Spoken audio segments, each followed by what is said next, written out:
আসসালামু আলাইকুম রহমতুল্লাহ। আমি গভীর শ্রদ্ধায়, ভালোবাসায়, মমতায় এবং দায় নিয়ে তাদেরকে স্মরণ করছি, যাদের বৌদৌলতে আজকে এখানে দাঁড়িয়ে কথা বলার সুযোগ পাচ্ছি। 2006 সালের 28শে অক্টোবর থেকে শুরু করে 24 সালের 5ই আগস্ট পর্যন্ত যারা জীবন দিয়েছেন, লড়াই করেছেন, আহত হয়েছেন, পঙ্গু হয়েছেন, আয়নাগরের সঙ্গী হয়েছেন, জেলে গিয়েছেন, মামলা খেয়েছেন, দেশ ছেড়ে অনেক জায়গায় চলে যেতে বাধ্য হয়েছেন, আমি তাদের সকলের ত্যাগকে গভীর শ্রদ্ধার সাথে স্মরণ করছি। জীবন দেওয়া সকলের জন্য মহান প্রভুর দরবারে শাহাদাত কামনা করছি। এই জীবন পার্টিকুলার কোনো দল দেয়নি, দল মতের ঊর্ধ্বে উঠে সমগ্র জনগণকে এই ত্যাগ স্বীকার করতে হয়েছিল। বিশেষভাবে 28 অক্টোবরের নৃশংস লগিবৈঠার হত্যাকাণ্ড, 2009 সালে পিলখানায় 25 এবং 26শে ফেব্রুয়ারি নারকীয় হত্যাকাণ্ড। পিলখানার এই হত্যাকাণ্ডে আমরা 57 জন কমিটেড দেশপ্রেমিক সেনা অফিসারকে এবং তাদের পরিবারের সদস্যদেরকে আমরা হারিয়েছি। এরপরেই বাংলাদেশ জামাতে ইসলামের উপর ক্র্যাকডাউন করা হয়েছিল। মিথ্যা মামলায় ফাঁসিয়ে আমাদের এক এক করে 11 জন শীর্ষ নেতাকে হত্যা করা হয়েছে। এই বিচারিক হত্যাকাণ্ডে দুনিয়া থেকে যারা বিদায় নিয়েছে তাদের সকলের জন্য এই পিলখানা 28 অক্টোবর এবং পুরা 15.5 বছর জুড়ে যাদেরকে খুন করেছে ফ্যাসিবাদী সরকার, মহান আল্লাহর দরবারে তাদের জন্য, এই সমস্ত নিহত মানুষগুলোর জন্য আমি শাহাদত কামনা করছি। সম্মানিত ভাইয়েরা, বিশেষ করে জুলাইয়ের 1 তারিখ থেকে 24 সালে যেই আন্দোলন দানা বেঁধে উঠেছিল, অকুণ্ঠ চিত্তে আমিও স্বীকার করতে চাই, এই আন্দোলন প্রথাগত কোনো রাজনৈতিক দলের নেতৃত্বে গড়ে উঠে নাই। এই আন্দোলন গড়ে উঠেছিল ছাত্র তরুণ সমাজের নেতৃত্বে। তাদেরকে স্যালুট জানাই। 15.5 বছরে দফায় দফায় আন্দোলন করেছি, জীবন দিয়েছি, জেলে গিয়েছি, ফাঁসির কাস্টে দাঁড়িয়েছি, কিন্তু ফ্যাসিবাদকে আমরা তাড়াতে পারি নাই। জুলাইয়ের আন্দোলনের মধ্য দিয়ে যখন সারা দেশবাসী একাকার হয়ে গেল, তখনই ফ্যাসিবাদ দুপুরের খাবার ফেলে দিয়ে পালিয়ে যেতে বাধ্য হলো। এর আগে তো আর পালিয়ে যায়নি। সুতরাং এই ক্রেডিট জনগণের, নেতৃত্বের ক্রেডিট আমাদের তরুণ সমাজের। এইটা নিয়ে কেউ টানাটানি করুক, তা আমরা পছন্দ করি না। এই আন্দোলনের কোনো মাস্টার মাইন্ড, একক মাস্টার মাইন্ড কাউকে স্বীকার করি না। এই আন্দোলনের মাস্টার মাইন্ড 18 কোটি নির্যাতিত মানুষ। সংগ্রামী বন্ধুগণ, অনেকেই ক্রেডিট দাবি করছেন, কখনো মাস্টার মাইন্ড, কখনো আবার জুলাই শহীদদেরকে ভাগ বাটোয়ারা করছেন। আমি এগুলোর নিন্দা জানাই। শহীদদেরকে নিয়ে রাজনৈতিক রং দেওয়ার চেষ্টা করবেন না। যদি রাজনৈতিক দলের ডাকে সাড়া দেওয়ার হতো, তারা আগেই দিত। তারা আগে সাড়া দেয় নাই। জীবন দেওয়ার জন্য রাস্তায় নেমেছিল তরুণদের ডাকে। তারা জাতির সম্পদ, তারা কোনো দলের সম্পদ হতে পারে না। তাদের নিয়ে কোনো রাজনীতি হোক, এটা আমরা পছন্দ করি না। আহত পঙ্গু হয়ে যারা এখনো কাতরাচ্ছে, শরীরে অসংখ্য বুলেট পিলেট নিয়ে রাতে একটুখানি ঘুমাতে পারে না, স্বাভাবিক জীবনযাপন করতে পারে না, চলাফেরা করতে পারে না, এখনো এলিজারবের সেই মেটালিক কেস নিয়ে তাদেরকে হাঁটতে হয়, এখনো ব্যাংককের হাসপাতালে বিছানায় পড়ে আছে, এখনো ঘরে ঘরে সেই পঙ্গু যোদ্ধারা কাতরাচ্ছে, তাদের দিকে নজর দেওয়ার ফুসরত এই সরকারের হচ্ছে না। আমরা স্পষ্টভাবে বলতে চাই, যাদের কারণে জাতি নাজাত পেয়েছে তাদেরকে অবশ্যই সম্মান দিতে হবে। যারা জীবন দিয়েছে তাদেরকে রাষ্ট্রীয় খেতাবে ভূষিত করতে হবে। শহীদ পরিবারগুলোকে সম্মানের সাথে পুনর্বাসন করতে হবে। যারা আহত পঙ্গু হয়েছে তাদের সুচিকিৎসা নিশ্চিত করতে হবে, সেটা দেশে হোক কিংবা বিদেশে হোক। এটা হবে সর্বোচ্চ অগ্রাধিকার, এবং তাদেরকেও সম্মানজনক পুনর্বাসনের ব্যবস্থা করে দিতে হবে। খুনিদেরকে, ফ্যাসিস্টদেরকে বিচারের আওতায় এনে তাদের শাস্তি নিশ্চিত করতে হবে। লক্ষণ ভালো না, একটাও দেখতে পাচ্ছি না। সব যেন চূড়াবালিতে হারিয়ে যাচ্ছে। কার সাথে আতাত করে জাতির এই দাবিগুলোকে উপেক্ষা করা হচ্ছে আমরা জানতে চাই। এ জবাব প্রধানমন্ত্রীকে দিতে হবে, কারণ এর আগে, নির্বাচনের আগে তিনিও তো এই দাবিগুলো করেছিলেন। এখন কেন সেগুলো হারিয়ে যাচ্ছে? প্রিয় দেশবাসী,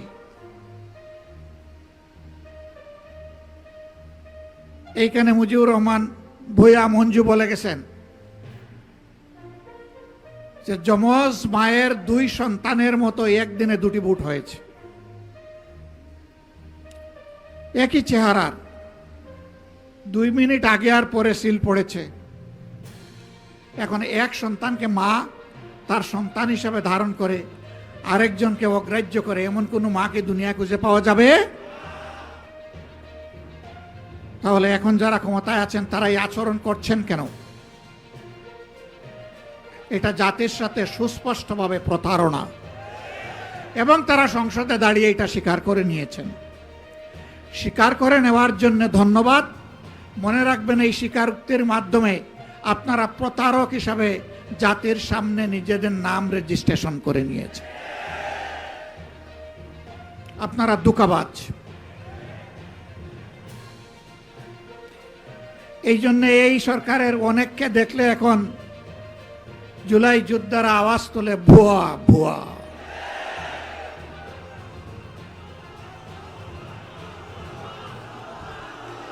এটা জাতির জন্য লজ্জার।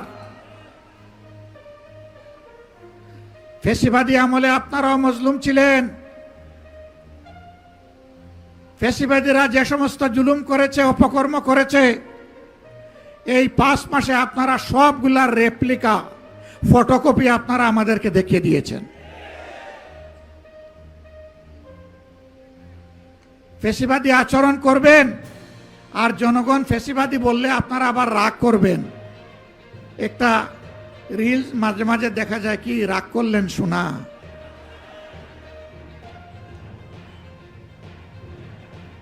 ফ্যাসিবাদী আচরণ ছেড়ে দেন, জনগণ ফুলের মালা দিয়ে আপনাদেরকে বরণ করবে, দেশ গড়ার কাজে সাহায্য করবে।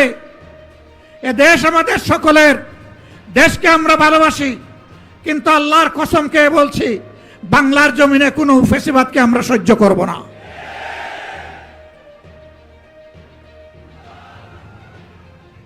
আমাদের গণভোটের গণরায় মেনে নেন। 70% মানুষের রায়কে অপমান করবেন না, অপমান করে বাঁচার পথ খুঁজে পাবেন না। জনগণের রায়কে যারাই অপমান করেছে তাদেরকে অপমানজনকভাবে পালাতে হয়েছে।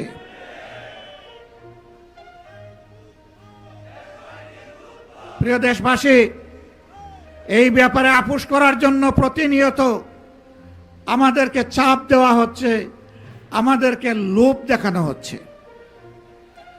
আমরা পরিষ্কারভাবে দেশবাসীকে সাক্ষী রেখে বলতে চাই, আপনাদের গণভোটের গণরায়ের পাহারাদারি আমরা করব ইনশাআল্লাহ, এবং এই দাবি মহান আল্লাহর সাহায্য নিয়ে বিইজনিল্লাহ আমরা আদায় করে ছাড়বো ইনশাআল্লাহ। এই দাবি আমরা পরিত্যক্ত ঘোষণা করব না, কোনো কিছুর বিনিময়ে না, জীবনের বিনিময়ে হলেও এই দাবি আদায় হবে ইনশাআল্লাহ। আপনারা ঐক্যবদ্ধ আছেন? থাকবেন? লড়তে রাজি আছেন? দাকিরিস কোনটা হেলমেট সবগুলাকে বুড়ি আঙ্গুল দেখানোর জন্য প্রস্তুত আছেন?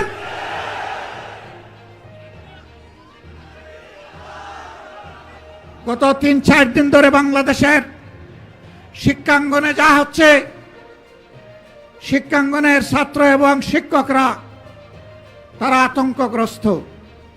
সেই গণরুম, গেস্ট রুম, সেই ফেসিবাদ আবার নতুন অ্যাপ্রন গায়ে দিয়ে চলে আসছে কিনা। আমরা শিক্ষাঙ্গনের ছাত্র, শিক্ষক, কর্মচারী সবাইকে বলবো, ফ্যাসিস্ট যেখানেই প্রতিরোধ সেখানে। ছাড় দেওয়া হবে না, ছাড় আপনারা দিবেন না।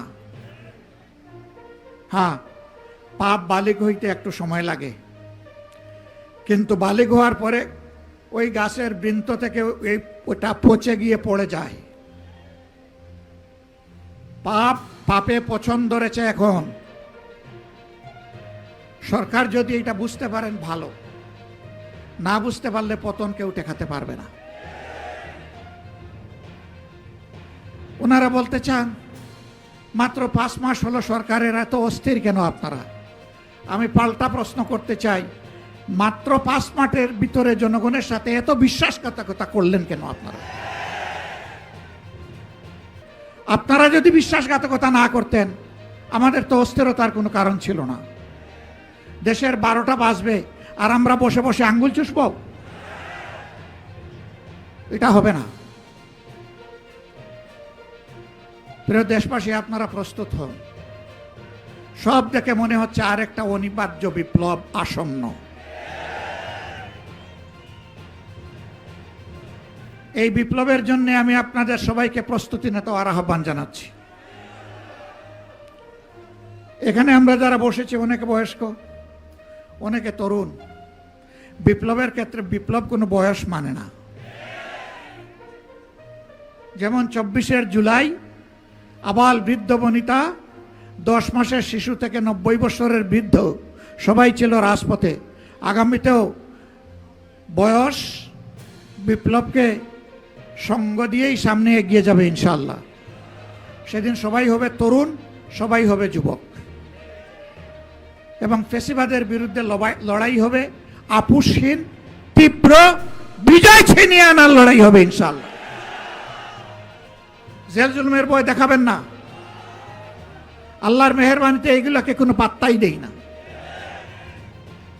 ফাঁসির ভয় দেখাবেন না।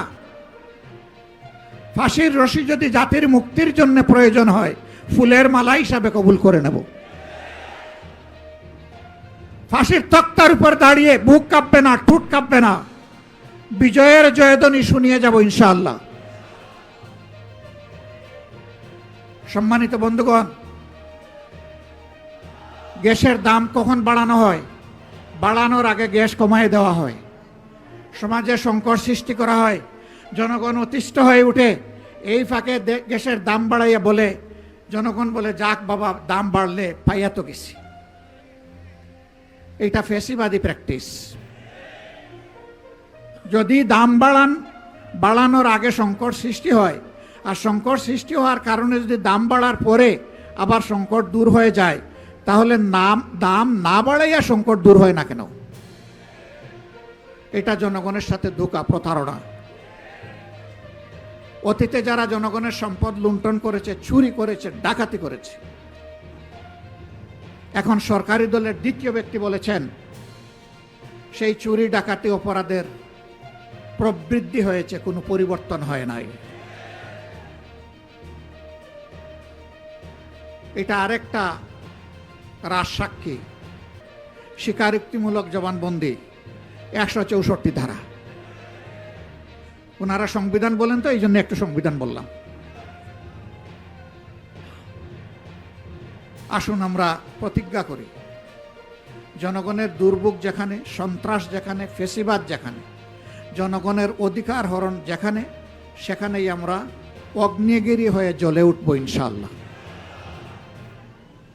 কোনো বাধা মানব না, কোনো বাধা মানব না ইনশাআল্লাহ, কোনো বাধা মানব না। আমাদের বিশ্বাস মহান আল্লাহ তাআলার উপরে। জমিনের কোনো শক্তিকে আমরা পরোয়া করি না। কোনো আধিপত্যবাদের কাছে বাংলাদেশ আর মাথা নত করবে না। কোনো শাসক গোষ্ঠী যদি মাথা নত করে, জনগণ তাদেরকে সমুচিত শিক্ষা দেবে। এগিয়ে যাক প্রিয় বাংলাদেশ, একটা নিষ্কলুষ, ফেসিবাদ মুক্ত, মানবিক, ন্যায় এবং ইনসাফের ভিত্তির উপর একটি সম্মানের বাংলাদেশ, মাথা উঁচু করে দাঁড়ানো বাংলাদেশ দেখতে চাই। এ লড়াই চলবে যতক্ষণ পর্যন্ত এই প্রত্যাশা আমাদের পূরণ না হবে।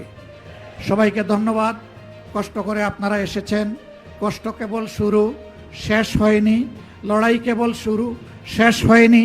আগামীকাল জনদুর্ভোগ নিয়ে এই কাছেই মুক্তাঙ্গনে আপনাদের সকলের দাওয়াত। আগামীকাল আবার দেখা হবে ইনশাআল্লাহ। আল্লাহ হাফেজ। বাংলাদেশ জিন্দাবাদ। 11 দলীয় ঐক্য জিন্দাবাদ। আসসালামু আলাইকুম ওয়া রাহমাতুল্লাহি ওয়া বারাকাতুহু।